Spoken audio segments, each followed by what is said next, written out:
Okay kabayan, sa mga tanong na ating tinanggap, nakatutuwang malaman na parami sa mga kabayan po natin ang nais na pumasok sa pananakahan at pangisdaan. Unahin natin ang request mula kay Resty Tamundong ng Apalit, Pampanga. Mayroon po siyang maliit na lupa at nais niyang mag-alaga ng hito, tilapia at iba pang uri ng isda na pwedeng mapagkakitaan.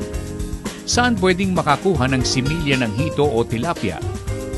Kabayan, sa tilapia po, ang mga research station ng DA ay may produksyon ng fry ng tilapia. Sa Muñoz, Nueva Ecija, Fishery Department, makakakuha kayo ng murang fry o fingerlings.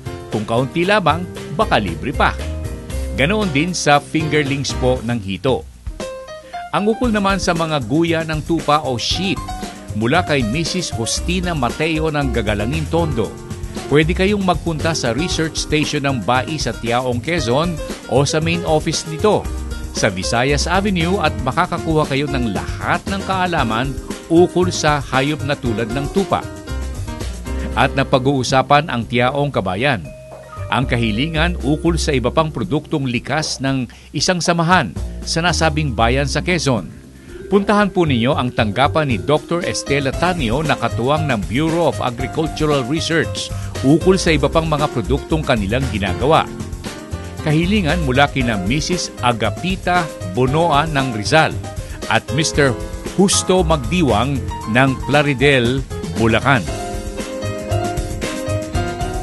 May isa pa pong pananaliksik na pinondohan sa akin, ang Bureau of Agriculture Research, DA. Ito po yung important herbal plants in Southern Tagalog region.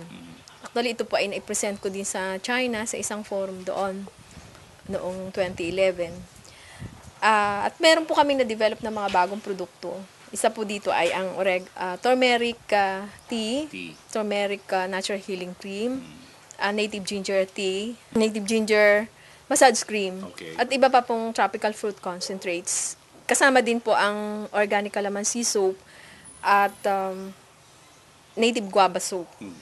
Okay, let's zero in on the use of turmeric ointment. At nasabi nga po natin, luyang dilaw. Available ba ang luyang dilaw dito po sa parting ito talaga ng Quezon? Opo naman. Actually, ang luyang dilaw po ay matatagpuan siya sa mga gubat dati. Okay. But with the changing land use sa ating bansa, nangawala na po ito kasama na iba pa nating mga halamang gamot. Kaya ngayon, dahil ibinabalik ang mga pananaliksik sa mga halamang gamot, ang mga pataniman po namin ay pinili namin na sa mga malilinis na lugar tulad ng Mount Banahaw. At naroon po ang aming mga pataniman ngayon.